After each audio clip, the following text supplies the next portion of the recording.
Voilà. Donc bonjour à tous, j'espère que vous allez bien. Bienvenue dans cette rentrée universitaire. C'est vrai qu'on a commencé un peu tard, mais Inch'Allah, on va essayer de rattraper ce retard en faisant de petites séances par semaine et tout ira bien, Inch'Allah. Voilà, donc avant de commencer, moi je suis professeure à Azifa Kanatara, je suis votre professeur de microéconomie. Je suis professeure à la faculté des sciences juridiques, économiques et sociales de Inch'Allah.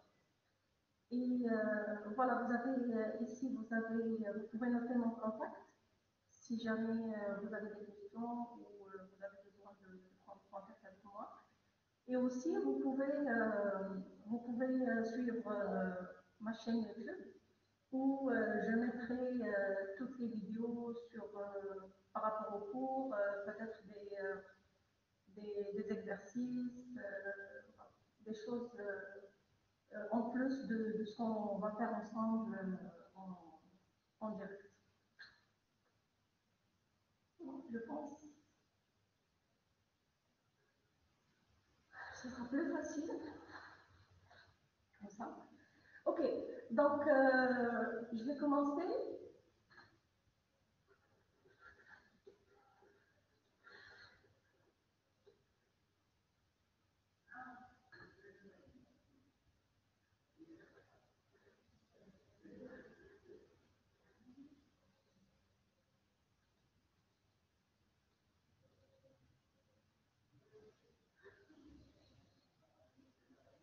Voilà, donc juste deux points avant d'entrer dans le cours.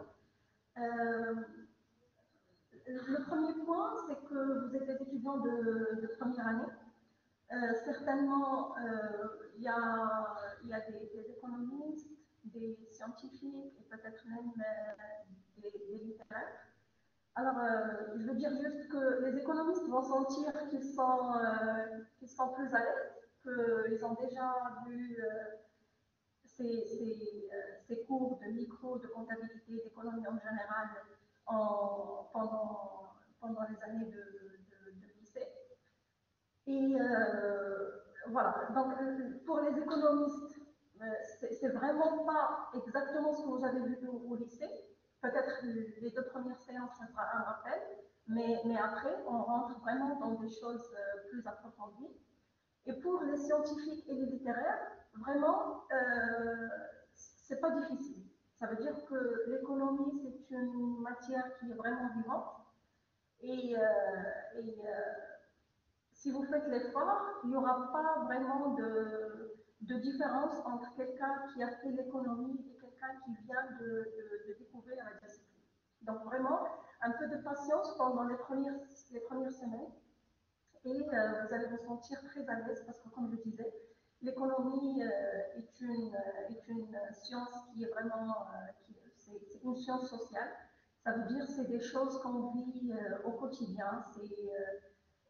En microéconomie, on va étudier le comportement du consommateur, ça veut dire comment vous faites un choix, vous avez des ressources, comment vous allez faire des choix pour acheter tel bien et renoncer à l'achat d'un autre bien, etc. D'accord? Donc ça, d'une part. Deuxième chose, c'est que vous êtes dans une phase de transition de l'enseignement en arabe à l'enseignement en français. Ça va vous paraître peut-être au début un peu difficile, mais je vous assure qu'au bout de 2-3 semaines, vous allez vous sentir très à l'aise parce que ce sont les mêmes termes presque qui vont se répéter. Au bout d'un mois de cours, c'est presque 80% des termes qui vont se répéter. Vous allez avoir un bagage de vocabulaire et donc vraiment, il faut juste patienter les 2-3 semaines et ne pas dire non, c'est pas fait pour moi, j'arrive pas à comprendre le français. Il faut juste faire l'effort. À chaque fois que vous partez le soir, vous essayez de réviser ce que vous avez fait le matin, de traduire les termes que vous n'avez pas compris et d'une séance place à une autre, vous allez vous sentir plus à l'aise, vous allez être vraiment fier de vous et vous allez être content de commencer cette, cette transition d'une langue de l'enseignement d'une langue à l'autre. Ok, donc c'était entre parenthèses avant de démarrer notre cours. Donc si je vous demande, c'est quoi l'économie? On va étudier certes la microéconomie, mais vu qu'on est dans la première semaine, c'est quoi l'économie? Pour vous, vous avez choisi d'étudier l'économie. Comment pouvez-vous définir cette discipline? Vous pouvez écrire dans le chat, comme ça on essaye d'interagir un petit peu. Ok, donc c'est quoi pour vous l'économie?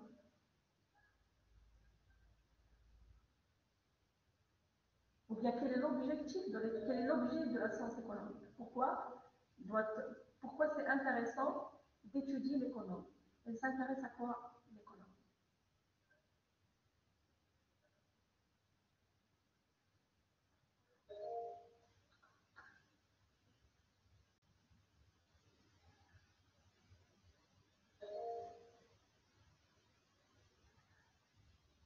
Non? Vous avez aucune idée?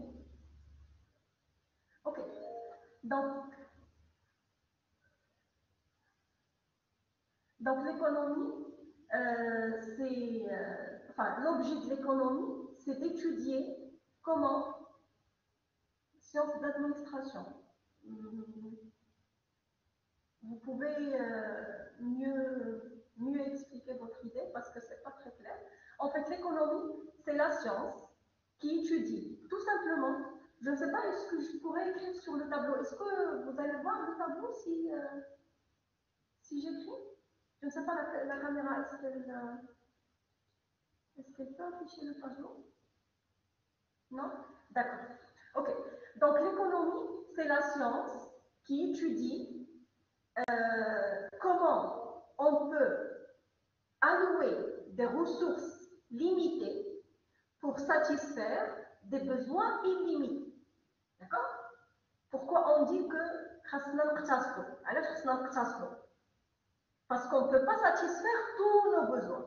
Ok? Et pourquoi on ne peut pas satisfaire tous nos besoins? Parce que nos besoins sont illimités. Et nous, on a des ressources qui sont limitées. D'accord? En tant qu'individu, j'ai des ressources qui sont limitées, j'ai mon salaire. D'accord? Et avec ce salaire, bah, si je travaille déjà, avec ce salaire, je dois, exactement, avec ce salaire, je dois satisfaire plein de besoins. J'ai des besoins des besoins alimentaires, des besoins pour m'habiller, des besoins, enfin, je voudrais voyager, je voudrais accéder à des soins de santé, etc. Donc j'ai vraiment des besoins qui sont illimités, mais j'ai un budget ou des ressources qui sont limitées. Et donc l'économie vient pour cadrer un petit peu, ou bien il s'intéresse à cette problématique. Comment on peut gérer nos ressources pour satisfaire le maximum de besoins. D'accord?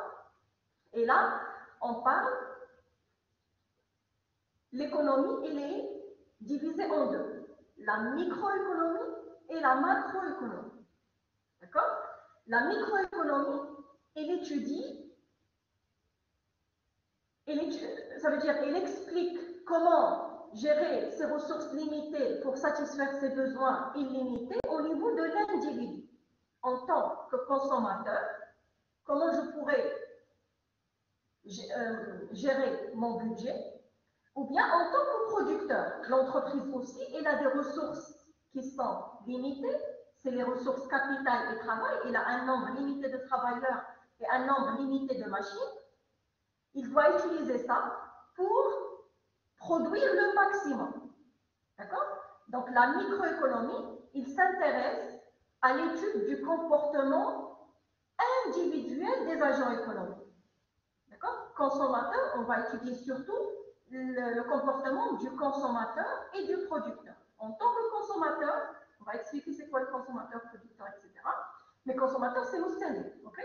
En tant que consommateur, comment je pourrais utiliser mon budget limité pour satisfaire mes besoins illimités, pour acheter tout ce que je veux? Comment je vais décider les choix à faire, choisir de satisfaire tel besoin et de laisser tomber acheter des biens et renoncer à l'achat d'autres biens. D'accord? La macroéconomie, par contre, s'intéresse à cette problématique de ressources-emploi, mais d'un point de vue macroéconomique. Ça veut dire, dans le cadre d'une économie en général, comment peut-on produire le maximum et satisfaire le maximum de besoins. Un pays, il a besoin de satisfaire la consommation, ça veut dire la demande des consommateurs, la demande des entreprises, il demande des machines, etc. La demande de l'étranger, il a besoin parfois d'exporter, etc. Donc, comment cette production, au niveau d'une économie, cette production qui est limitée, comment il va l'utiliser pour satisfaire le maximum de la demande. D'accord? Donc, microéconomie, c'est l'étude des comportements individuels des agents. Consommateurs, producteurs, voilà. Comment on alloue les ressources aux besoins. Et la macroéconomie, c'est cette allocation des ressources aux emplois, mais dans le cadre plus global. Dans la macro, on étudie la consommation, la production. Ce n'est pas la production d'une entreprise, ce n'est pas la consommation d'un individu, mais c'est la consommation nationale, la production nationale, le chômage, etc. Ce sont des grandeurs économiques. D'accord?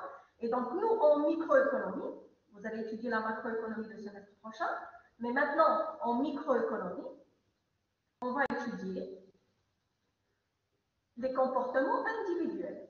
Donc, la microéconomie est la science du comportement humain qui relie des fins, ça veut dire des besoins qui sont supposés illimités, à des moyens rares et incertains, mais au niveau individuel. D'accord?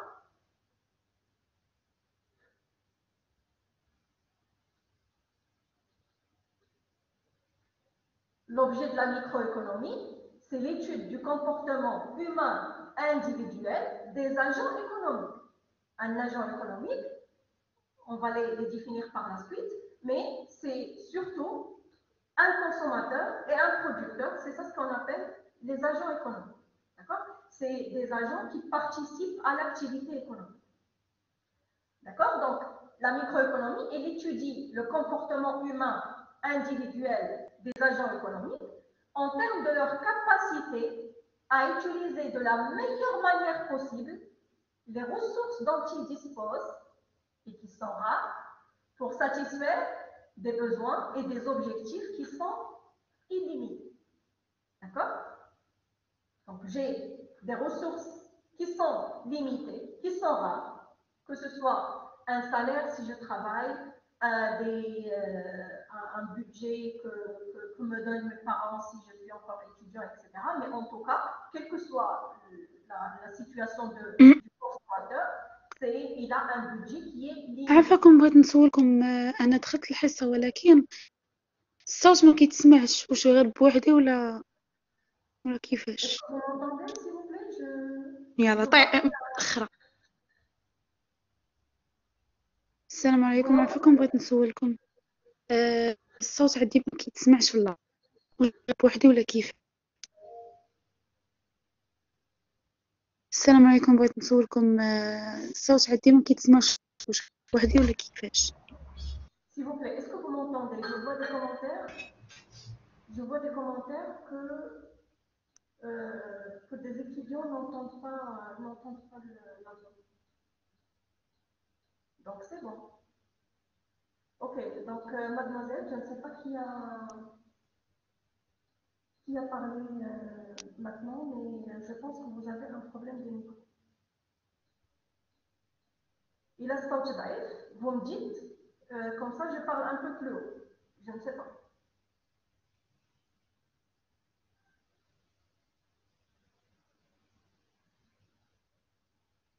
Donc la majorité me dit que c'est bon, que ça marche. C'est bon, très bien, merci. Ok, donc on a dit que la microéconomie, c'est l'étude du comportement individuel des agents. Donc on va étudier deux grands chapitres dans ce cours. On va étudier. ياسين وياسين ياسين Je ne sais pas comment arrêter le. ويلي انا طلعوا لي غير الصورة ما طلعوش الصوت كيفاش ندير لها اللوغين. Vous activez votre micro s'il vous plaît. Elle ne m'entend pas en tout cas. Alors je ne sais pas comment désactiver le micro des participants.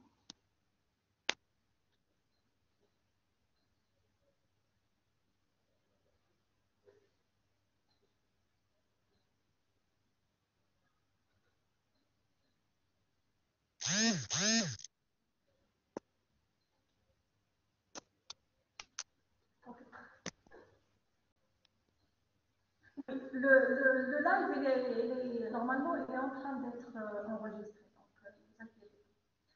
D'accord. Donc, on va étudier, je disais, on va étudier deux grands chapitres pendant ce semestre. On va étudier le consommateur, qu'est-ce qu'il doit faire le consommateur pour arriver à maximiser, à satisfaire le maximum des besoins. Et ce qu'il doit faire, ou bien comment doit procéder le producteur aussi pour produire le maximum avec les ressources limitées dont il dispose. Les ressources limitées pour le producteur, c'est, on a dit, deux facteurs, le capital et le travail. Il a un nombre limité de machines, il a un nombre limité de travailleurs, et donc il doit les utiliser pour produire le maximum possible. Pour le consommateur, les ressources dont il dispose, sont limités, soit son salaire, soit etc.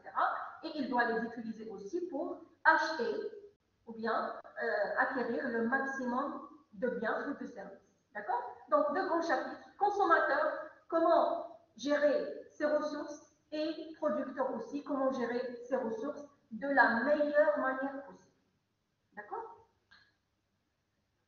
Très bien. Donc, est-ce que c'est clair? On a parlé jusqu'à présent de la différence micro-macro. On a dit l'économie en général, c'est la science qui étudie l'allocation des ressources limitées pour satisfaire des besoins illimités. Dans l'économie, on parle de deux branches, ou bien de deux parties, la microéconomie et la macroéconomie. La microéconomie, elle s'intéresse aux agents individuels, aux agents économiques, aux consommateurs et aux producteurs. D'accord. La macroéconomie, elle s'intéresse à l'économie en général.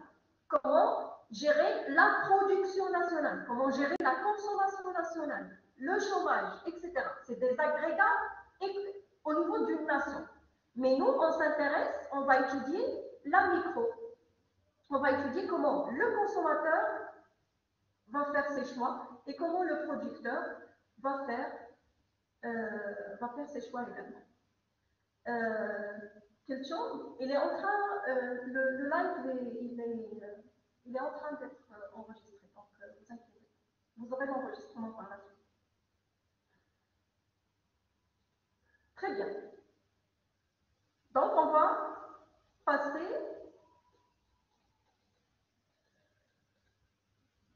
toujours dans le cadre de l'introduction à la microéconomie. On a dit que l'agent économique, consommateur ou producteur, a des besoins, a des objectifs à atteindre. D'accord. Ça veut dire en utilisant des termes économiques, on parle des objectifs. D'accord. On parle soit des besoins, soit des objectifs. Et on parle des contraintes, les ressources dont il a. C'est des contraintes, c'est quelque chose qui le limite. D'accord. Des contraintes à respecter. En tant que consommateur, je dois respecter ma contrainte de budget. Je ne dois pas dépasser mon budget. D'accord. Et donc, ce consommateur, il est toujours en situation d'arbitrage. Ça veut dire qu'il est toujours en situation de prise de décision par rapport au choix à faire. D'accord. Quand je pars dans un magasin, J'ai un budget, j'ai 200 dirhams, 300 dirhams, je ne peux pas acheter tout ce que je veux. Il faut que je fasse des choix. Acheter ça et ne pas acheter ça. D'accord? Et donc, l'agent économique, il est toujours en situation d'arbitrage, en situation de choix, pour décider est-ce qu'il va utiliser ce bien au lieu d'un autre bien, ou bien il va acheter une partie de ce bien et une partie d'un autre. D'accord? Donc, l'objectif de ce cours, on va apprendre et étudier comment les agents économiques allouent leurs ressources limitées. Et quand je dis les agents économiques, je rappelle que nous avons parlé des consommateurs et des producteurs. Comment ces agents économiques participent à l'activité économique, d'accord? Comment ils allouent leurs ressources qui sont limitées de la meilleure façon possible. Quand on dit façon optimale, ça veut dire la meilleure façon possible pour satisfaire le maximum des besoins ou des objectifs. D'accord? Donc, j'ai terminé cette partie de l'introduction à la micro, de parler de l'objectif de la microéconomie. On va prendre une minute. Si vous avez compris ou si vous avez des questions par rapport à ce qu'on vient de voir jusqu'à présent. Oumaima, vous n'entendez pas, donc vous avez un problème de micro. Ou bien, je ne sais pas, ça veut dire il faut voir les paramètres de votre ordinateur ou de votre téléphone. Oussama aussi.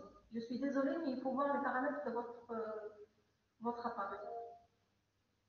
Donc, s'il vous plaît, est-ce que vous avez des questions par rapport à ce qu'on a fait jusqu'à présent? Définition de l'économie, différence micro-macro. Oui, oui, oui, je vais vous envoyer tout. Ne vous inquiétez pas. Je vais vous envoyer le PDF, oui. Très bien. Donc, économie, micro-macro, et l'objectif de la microéconomie, comment les agents économiques allouent des ressources qui sont limitées pour satisfaire des besoins qui sont illimités. Et dans le jargon économique, on va parler d'arbitrage, ça veut dire les agents sont toujours en train de faire des arbitrages, ça veut dire en train de faire des choix. Donc, c'est un vocabulaire qu'on va utiliser, d'accord? À chaque fois que vous entendez arbitrage, ça veut dire qu'il faut faire des choix. On dit que les agents allouent des ressources, allouent, ça veut dire utilisent des ressources qui sont limitées pour satisfaire des besoins qui sont illimités. Ça veut dire qu'ils cherchent la façon optimale. Ils cherchent la meilleure façon pour allouer les ressources aux emplois. D'accord? Est-ce que la micro étudie les formations des prix? Oui. Dans le deuxième semestre, on va étudier comment on détermine les prix sur les différents marchés. D'accord? Mais c'est juste entre parenthèses parce que maintenant c'est pas le moment pour parler des marchés. Mais la logique c'est ça, c'est que ce semestre, on va étudier le consommateur et le producteur. Le consommateur, il consomme, il demande des biens et services. Le producteur, il offre des biens et services. D'accord? Et donc, Wahid qui demande des biens et services, Wahid qui offre des biens et services, ils se rencontrent sur un marché. D'accord? Donc, l'idée, ou bien la logique du cours, c'est que dans le premier semestre, on va étudier le comportement du consommateur. Le deuxième semestre, on va étudier le premier semestre, on va étudier le comportement du consommateur, le comportement du producteur. Et le deuxième semestre, on va étudier quand ils se rencontrent sur le marché, d'accord? Comment se fait la détermination du prix sur ce marché, la détermination de la quantité à offrir, etc. D'accord? Quels sont les agents économiques? Nassim, on va définir ce que sont les agents économiques. En tout cas, les agents économiques, ce sont des individus qui participent à l'activité économique. D'accord?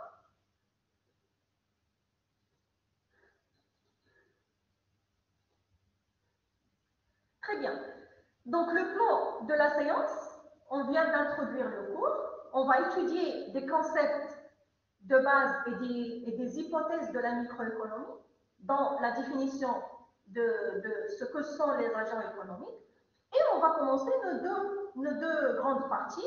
C'est l'étude du comportement du consommateur, comment le consommateur détermine ou bien décide de satisfaire ce besoin et ne pas satisfaire un autre besoin, comment il décide d'acheter le bien X et renoncer au bien Y, etc. Et pareil pour le producteur.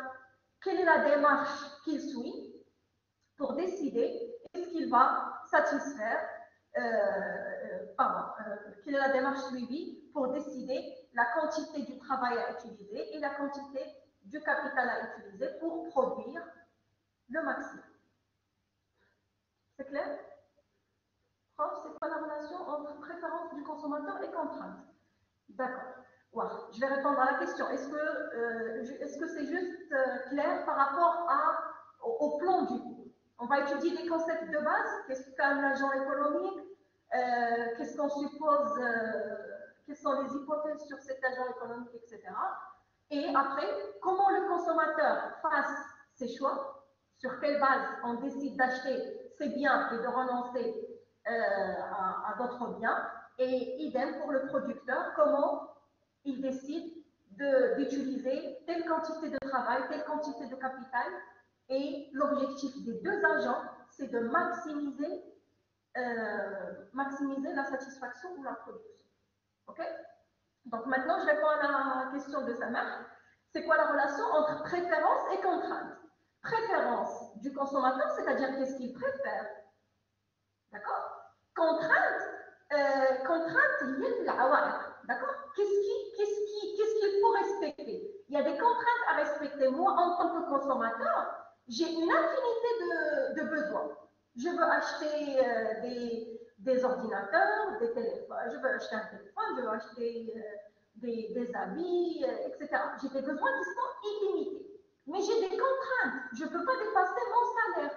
Je ne peux pas dépasser mon budget. D'accord? Des limites réelles, exactement, des limites monétaires surtout. Contrainte budgétaire, tout à fait, c'est ça. C'est une contrainte budgétaire. Donc, on a des préférences, on a des besoins, pas, on va voir les préférences.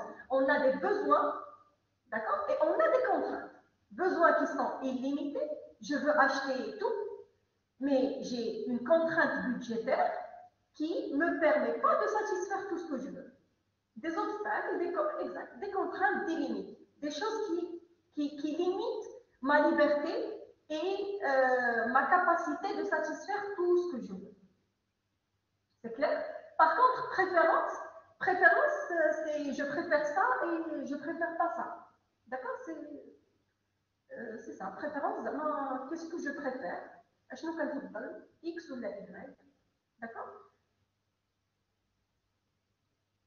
C'est clair? Très bien. Parfait. Ok. Donc, qu'est-ce qu'un agent économique? La question que vous avez posée tout de suite. Un agent économique, on a dit, c'est des individus, si on parle des consommateurs, ou bien des organisations, si on parle des producteurs, qui prennent part à des relations économiques. Ça veut dire qu'ils participent à l'activité économique d'une économie. D'accord? Le consommateur, il participe en temps, il participe par la consommation, ou bien son activité principale, c'est la consommation. Le producteur, l'activité principale, c'est la production. Et il y a aussi des activités d'échange, etc. Donc, les consommateurs sont les demandeurs de biens et de services. C'est quoi la différence entre un bien et un service? Quand on parle des besoins, j'ai des besoins en matière de biens et des besoins en matière de services. C'est quoi la différence entre les deux? Ou bien donnez-moi un exemple d'un bien et un exemple d'un service. Tout à fait, très bien. dire un bien, c'est quelque chose qui est palpable, c'est quelque chose qui est qu'on peut toucher.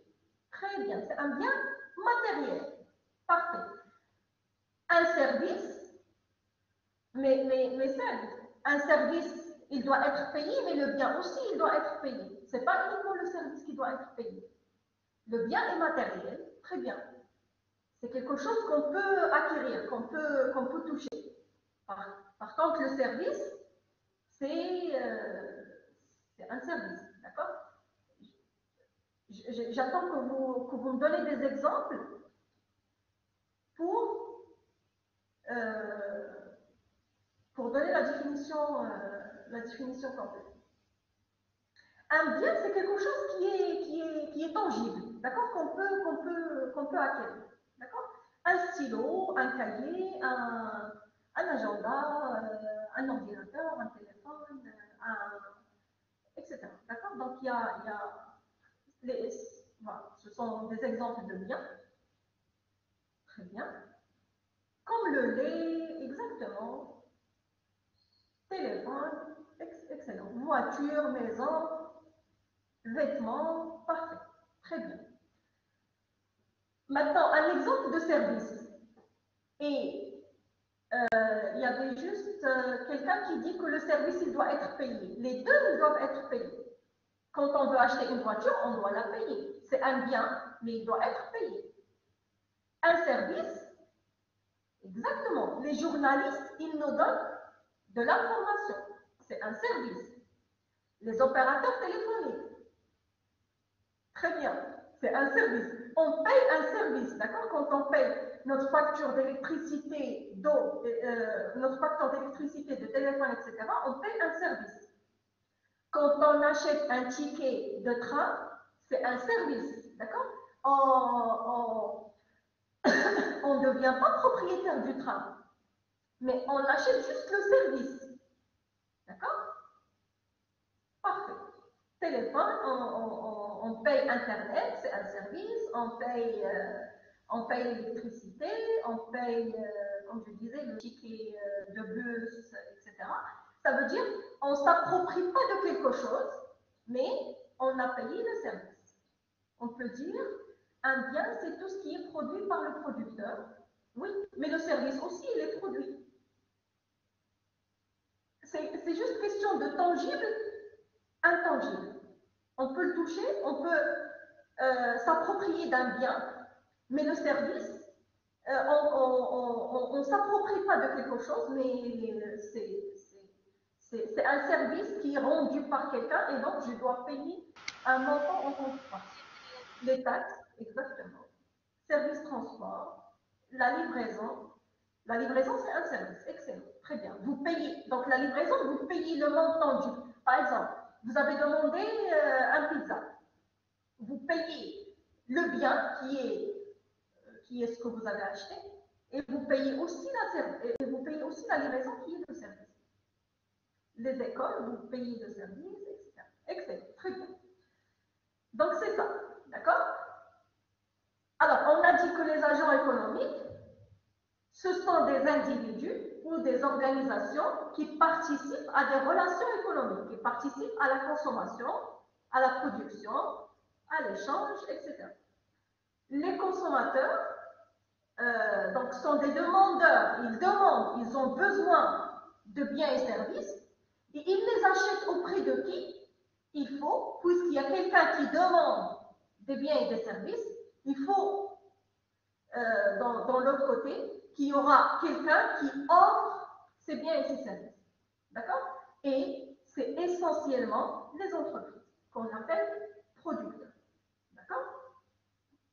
On peut aussi considérer, comme vous avez dit, les journalistes en tant que producteurs de l'information, les enseignants en tant que producteurs des informations aussi, ou bien d'un service qui est l'enseignement, les médecins, etc.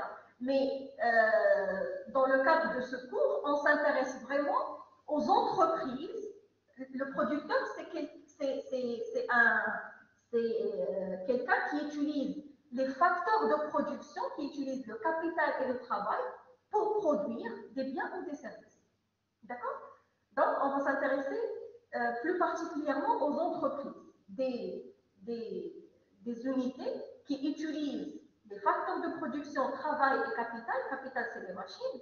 Il utilise des travailleurs et des machines pour produire des biens ou des services. D'accord? L'État aussi, c'est un producteur, mais qu'on ne va pas étudier dans le cadre de ce cours de microéconomie. Mais l'État, c'est un agent économique aussi. Parce que, qu'est-ce qu'il produit l'État? Les artistes aussi sont des producteurs, exactement. Ils produisent des toiles, des œuvres d'art, et donc ce sont des producteurs. Mais, comme je disais, on s'intéresse plutôt aux unités qui utilisent les facteurs de production, capital et travail pour produire des biens et des services, destinés à la vente. D'accord? L'État, elle produit des biens que les entreprises ne peuvent pas fournir, comme par exemple la défense nationale, la justice, l'éclairage public, etc. Donc, c'est des services d'un intérêt commun. D'accord? Et donc, c'est dans ce cadre qu'on peut utiliser l'État en tant qu'un producteur. Mais c'est surtout un producteur des biens sociaux. D'accord? Alors, pour nous, les agents économiques qui nous intéressent pour ce premier semestre, c'est le consommateur et le producteur. Le consommateur, il a pour mission, ou bien il demande les biens et les services, et le producteur, il utilise, pas tous les producteurs, mais surtout les entreprises qui utilisent des biens, des facteurs de production, capital et travail, machines et travailleurs, pour produire des biens et des services. Et ils mettent des exemples de quoi?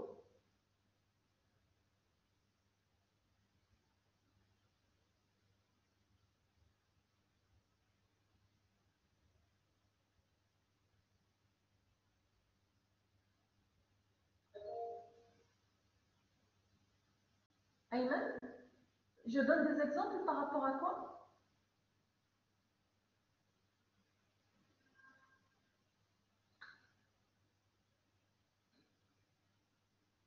L'État, on a dit l'État, il produit des biens qui sont d'un intérêt public. Par exemple, l'éclairage public. Par exemple, la défense nationale, la justice, l'enseignement, les services de santé, etc. Ce sont des services qui sont lourds pour être produits par une seule entreprise. D'accord? Donc, c'est pour ça que c'est à la charge de l'État en tant que producteur des biens, des biens ou des services, mais vraiment à intérêt commun. D'accord?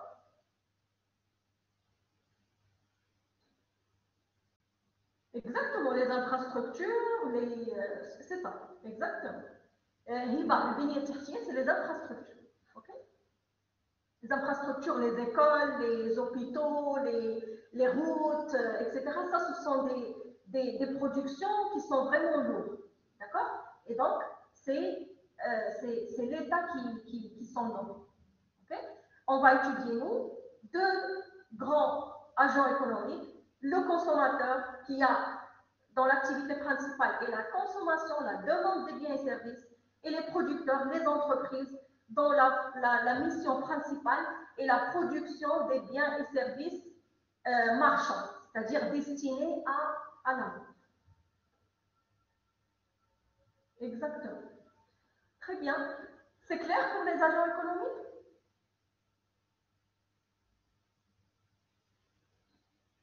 Parfait. Alors.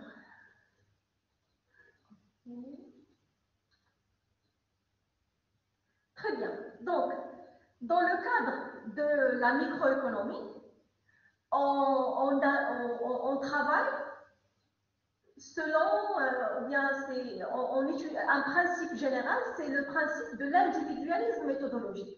Ça veut dire qu'on étudie les comportements individuels et on considère que les phénomènes sociaux c'est le résultat des décisions individuelles. Ça veut dire chacun cherche son intérêt personnel. Regardez, le comportement des agents économiques, consommateurs et producteurs, est déterminé par la recherche continue de l'utilité, la satisfaction et le profit. Ça veut dire que chacun cherche son intérêt et on converge vers l'intérêt commun. D'accord? Les phénomènes sociaux, c'est la somme des comportements individuels.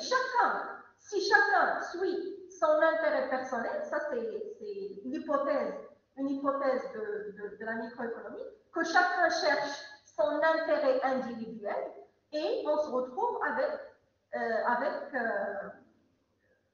on se trouve devant des phénomènes sociaux qui sont le résultat de cette recherche individuelle de l'utilité, de la satisfaction si on parle du consommateur et du profit si on parle du producteur. D'accord? Donc, on considère que chaque agent économique cherche à satisfaire son utilité compte tenu de ses contraintes ou à maximiser son profit s'il s'agit d'une entreprise compte tenu aussi de ses contraintes. Un deuxième principe et une hypothèse essentielle de la rationalité, de la microéconomie, c'est l'hypothèse de la rationalité. Qu'est-ce qu'on entend par la rationalité? Ça veut dire que, normalement, si deux individus ont le même budget, ils ne vont pas l'utiliser de la même manière. Parce que chacun, oui, c'est la première séquence.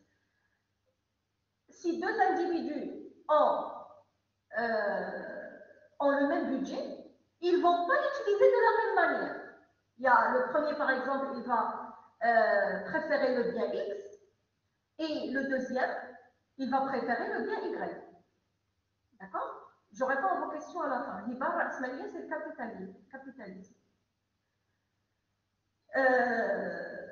Voilà, chacun a des besoins, chacun a des préférences. Donc, on ne va pas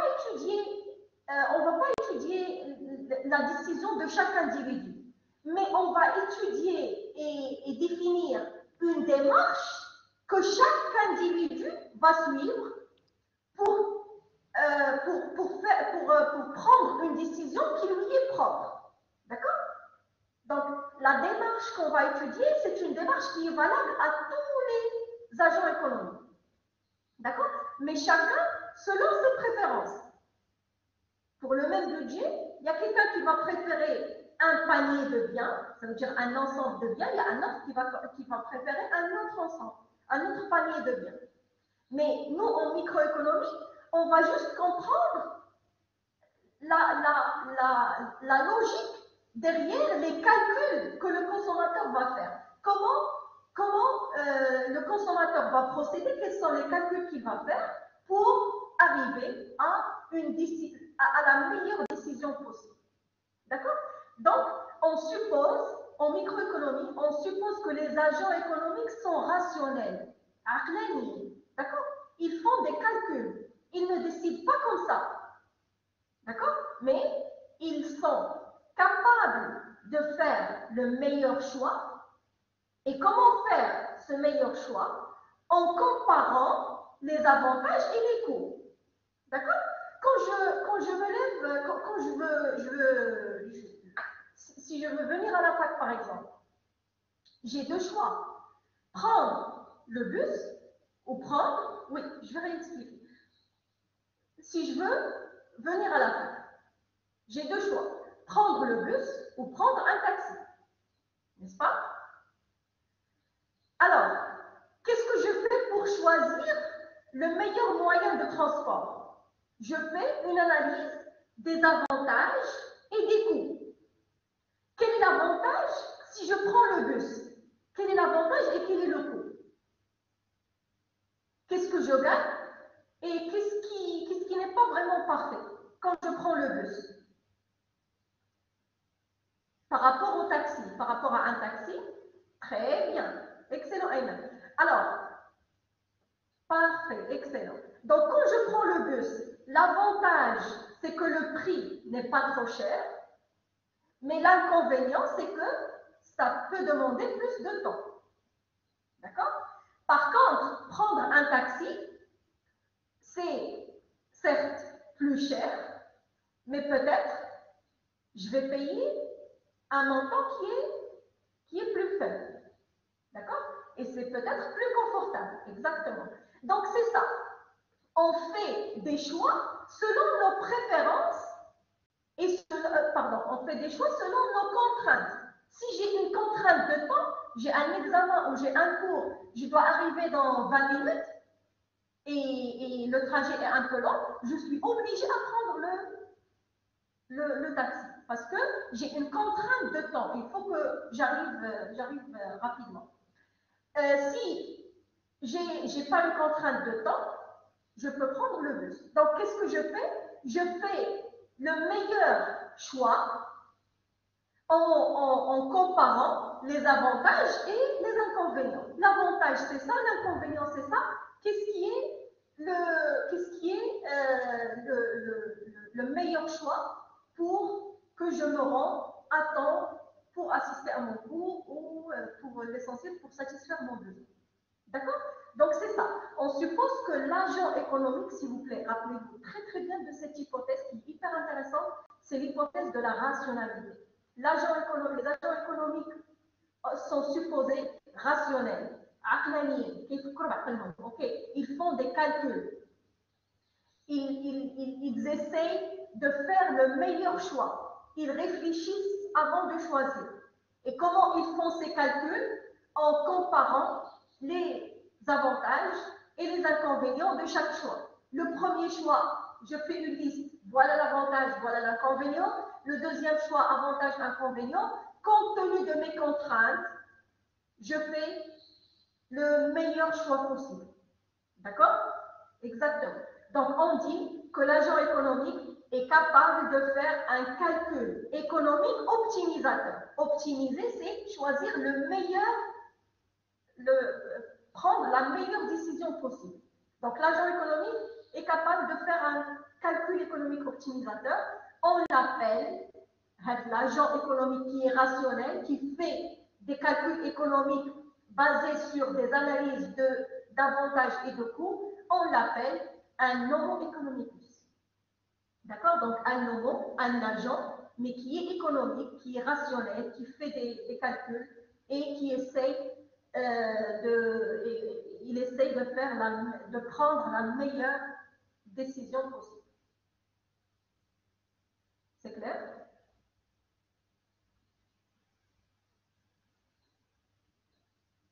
Très bien, exactement ça. Il essaye de faire le choix optimal. Tout à fait. Très bien. Merci. Très bien.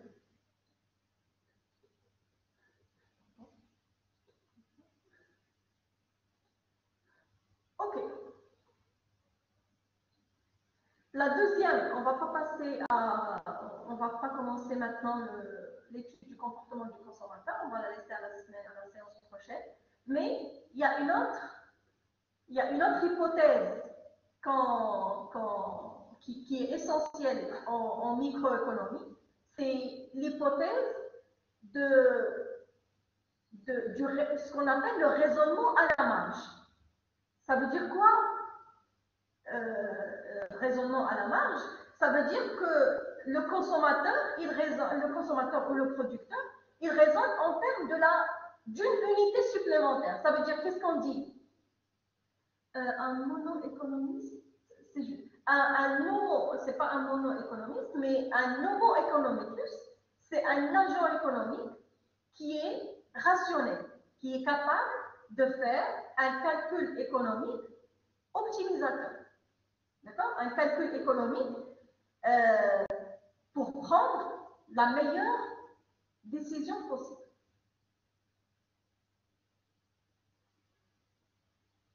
D'accord? Très bien. Donc,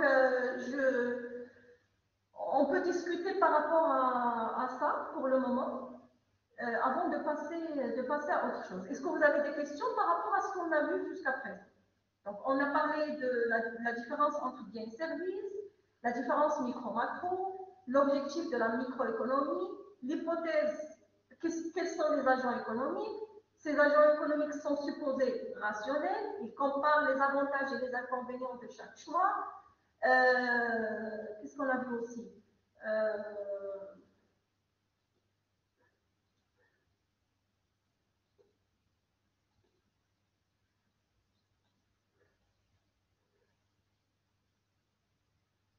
Qui essaye de maximiser sous contrainte, maximiser ou minimiser, mais l'essentiel c'est optimiser sous contrainte. On a dit qu'on va étudier les deux principaux agents, c'est les consommateurs et les producteurs, mais les producteurs des biens marchands. Donc on ne va pas étudier l'économie sociale, qui est l'affaire de l'État, mais on va étudier l'économie, si on peut dire, marchande. L'économie, ça veut dire les entreprises qui produisent des biens et services, mais qui sont destinés à être vendus sur un marché. L'économie sociale, c'est autre chose, c'est l'affaire de l'État. C'est quand les biens ou les services sont d'utilité globale, d'un intérêt commun, comme l'éducation, l'accès à la santé, la justice, la défense, etc. Ce sont des investissements vraiment lourds que les entreprises, ou bien une entreprise ne peut pas assurer toute seule, ou bien on ne peut pas on ne peut pas les laisser à une entreprise parce qu'il aura le monopole, on verra ça par la suite. C'est pour ça que, puisque tous les individus ont besoin de ces services, c'est l'État qui s'en occupe, et ça en contrepartie, bien sûr, des taxes que les individus payent, etc. Ça, c'est un autre domaine que vous allez voir dans les semestres et les années prochaines. Mais non, c'est les producteurs, les entreprises qui utilisent les facteurs de production, capital, travail, pour produire des biens et des services marchands. Marchands, ça veut dire destinés à la vente.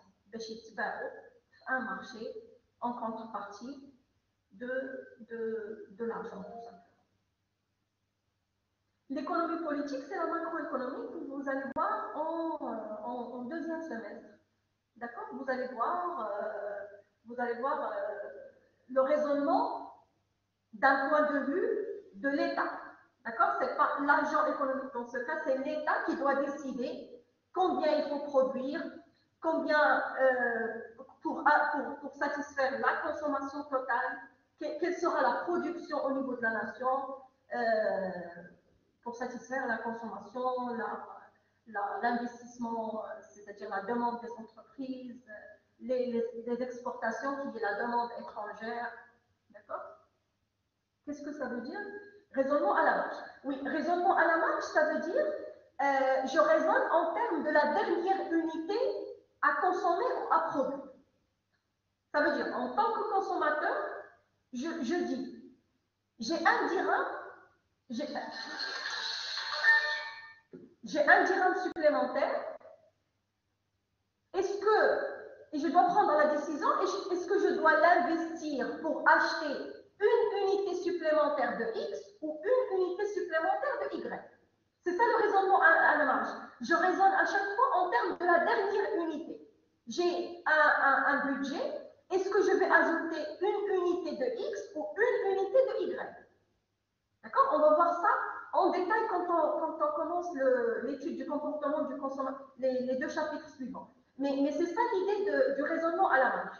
C'est de raisonner en termes d'une unité supplémentaire. J'ai un montant, je décide, est-ce que je vais l'investir pour l'achat de X ou de Y, en analysant qu'est-ce qu'elle va me procurer une unité additionnelle de X, et qu'est-ce qu'elle va me procurer une unité additionnelle ou supplémentaire de Y. Mais qu'est-ce qu'elle va me procurer en termes de quoi? Alors, comment faire ce choix? Vous avez X et Y. Comment décider d'acheter X au lieu de Y ou l'inverse? Sur la base de quoi?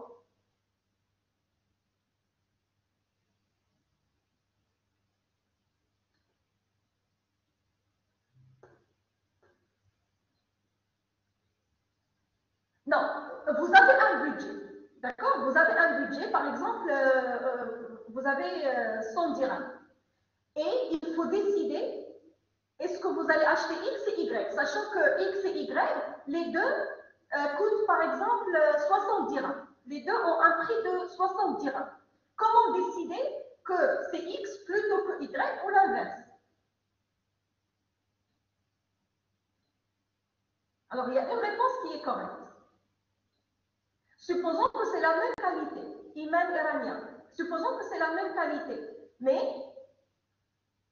décider est-ce que c'est X ou Y? Très bien, Hajar et Maryam, très très bien. En tant que consommateur, je raisonne en termes d'utilité.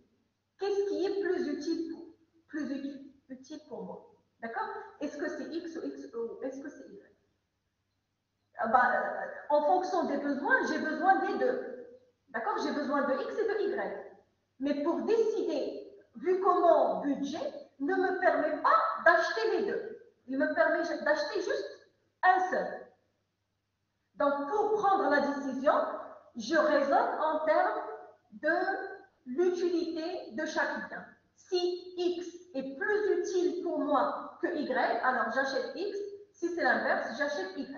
Et c'est pour ça que je vous ai dit que les décisions prises par les agents économiques sont subjectives. Ça veut dire, peut-être pour moi, je vais prendre la décision d'acheter X, pour un autre, il va prendre la décision d'acheter Y.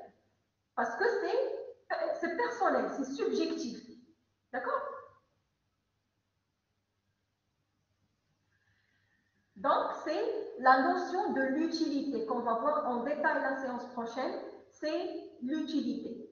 L'utilité, c'est sur la base de laquelle le consommateur prend la décision et fait son arbitrage et son choix de consommer X au lieu de Y, de consommer une partie de X et une partie de Y, de consommer un tiers de X et deux tiers de Y, etc. D'accord? C'est en termes de l'utilité. C'est ça. On a dit que c'est un agent qui fait des calculs économiques, un calcul économique optimisateur, ça veut dire qu'il fait toujours des calculs en comparant les avantages et les coûts. Et on a dit que si le coût, par exemple, est le même, donc je compare les avantages. Qu'est-ce qui est plus utile pour moi? J'ai deux biens X et Y qui coûtent les deux 70 dirhams. Comment je décide? Est-ce que c'est l'un ou l'autre? Le premier, il est plus utile que le deuxième, donc je décide le premier. Pour un autre individu, le deuxième, il est plus utile que le premier, donc il va prendre le deuxième bien. Donc vraiment, la décision qui est prise, elle est subjective. Subjective, ça veut dire personnelle. Chacun, selon ses préférences, selon ses besoins, selon ce qui va lui procurer le maximum d'utilité, il fait son choix et il prend sa décision. Tout à fait. Le consommateur cherche chaque fois, il fait des... En fait, c'est ça la logique. Il nous reste quelques minutes. C'est ça la logique, c'est que chaque consommateur, il fait des analyses coûts-avantages pour satisfaire le maximum de besoins, pour avoir le maximum de satisfaction, le maximum d'utilité. D'accord? Et les calculs, c'est qu'il m'a dit la comparaison des avantages et des coûts. Qu'est-ce qu'il va m'apporter? C'est ça les avantages. Qu'est-ce que je vais gagner en procurant le bien en question? Et qu'est-ce que je vais perdre en termes, qu'est-ce que je vais payer ou qu'est-ce que je vais dépenser? Je compare les avantages et les coûts et je prends la décision, mais vraiment en étant un agent rationnel, un agent qui réfléchit, qui ne prend pas les décisions comme ça, mais vraiment il fait des calculs,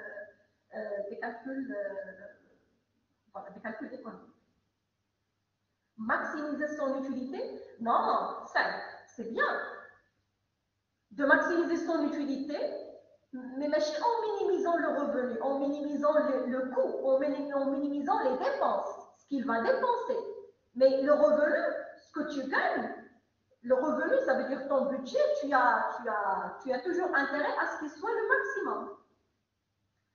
Myriam, on va voir les besoins primaires, on va voir tout ça. Il y a plusieurs catégories de besoins que vous allez voir dans votre cours d'introduction à la microéconomie.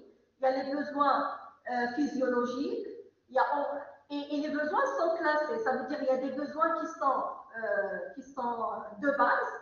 J'ai besoin de la nourriture, j'ai besoin de la sécurité, etc. Il y a des besoins de base. Et dès que je satisfais, c'est pour ça qu'on dit que les besoins sont illimités. Dès que je satisfais un besoin, je ressens une insatisfaction pour un autre besoin. Je ressens que je veux satisfaire un autre besoin, etc., etc. Et je passe d'un niveau à un autre dans le pyramide de Maslow, que vous allez voir, comme je disais dans l'introduction à l'économie. Le pyramide de Maslow, il donne un classement des besoins. Il y a les besoins physiologiques, après les besoins d'estime, après les besoins, enfin, il y a 5 classes dans la pyramide de Maslow, mais à chaque, il faut absolument satisfaire la première classe des besoins pour passer à la deuxième et après passer à la troisième, etc. Mais les besoins sont illimités. À chaque fois que je satisfais quelques-uns, je ressens une insatisfaction pour d'autres et j'essaie de satisfaire d'autres besoins, etc., etc. Ils sont illimités, mes ressources sont limitées, donc il faut que j'apprenne à faire des calculs. Comment se feront ces calculs? C'est ce qu'on va voir pendant les séances prochaines. Donc, la séance prochaine, on va commencer l'étude du comportement du consommateur pour voir quels sont ces calculs que le consommateur doit faire. Ils comprennent quoi? Quelles sont les contraintes? Ils sont mesurés par quoi? Quels sont les avantages? Ils sont mesurés par quoi? Et comment trouver ce point d'équilibre? Ça veut dire ce point qui maximise mon utilité en respectant mon budget. Voilà, donc c'est tout ce que j'ai à dire. Si vous avez des questions, oui, le cours est déjà enregistré, je vais vous l'envoyer. Il faut classer les besoins selon un ordre de préférence, tout à fait, pour maximiser la satisfaction, tout à fait. La séance prochaine, normalement, on a séance lundi, séance jeudi, donc 2 petites séances de 1h15. Est-ce que, oui, le live est enregistré. Vous êtes quel ensemble? Vous êtes l'ensemble 6? Non? L'ensemble 11 et 12 normalement. PDF, je vais vous envoyer le PDF. C'est l'ensemble 11 et 12. Voilà. Très bien. Voilà, moi j'ai terminé. Je ne sais pas si vous avez des questions. Est-ce que tout était clair dans cette introduction aujourd'hui? Je ne voulais pas vous donner beaucoup de contenu. On laisse l'étude du comportement du consommateur à la prochaine séance, mais on a déjà commencé un petit peu en parlant de cette notion d'utilité. Le consommateur, qu'est-ce qu'il essaye de maximiser? C'est l'utilité et il est limité par quoi? Il est limité par son budget. D'accord? L'ensemble 6, je pense que vous, normalement, non, vous allez commencer à 10h15. Moi, je pense que j'ai l'ensemble 11 et 12. Oui, c'était la première séance elle-même. C'est la première séance parce qu'on n'a pas réussi à faire la séance lundi. Voilà, on a commencé aujourd'hui. Très bien, donc merci beaucoup. On commence la semaine prochaine l'étude du comportement du consommateur, un agent économique qui cherche à maximiser son utilité compte tenu de son budget. Il a un salaire, il a un budget qui est limité, il essaye de l'utiliser pour acheter le maximum de biens et de services, autrement pour satisfaire le maximum des besoins. Merci beaucoup, ravi de vous avoir pendant ce semestre. Et la prochaine séance, c'est lundi. Oui. Merci beaucoup. Très bonne journée. Au revoir.